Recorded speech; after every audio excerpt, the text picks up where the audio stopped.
scooter. That's on YouTube, by the way. Next thing I know, I'm getting all this attention, and I'm making these wheels, I can't make them fast enough.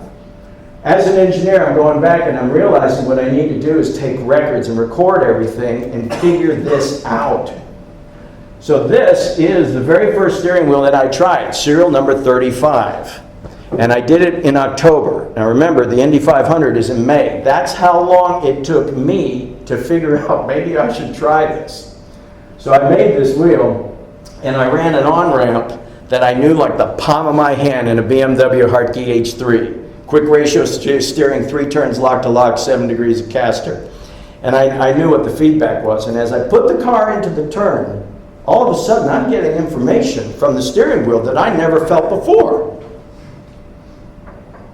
It peaked. It peaked. The resistance peaked. I kind of backed off and thought, oh wow, I need to study this. So I went down to Human Performance International.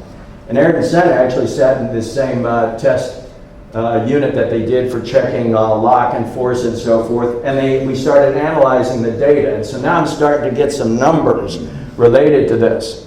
But it was still a materials issue at this point. Remember, I'm at the infancy of this. So I bought a prototype injection mold machine used, and I got some tooling made. And again, I'm working with different colors to check the different grades.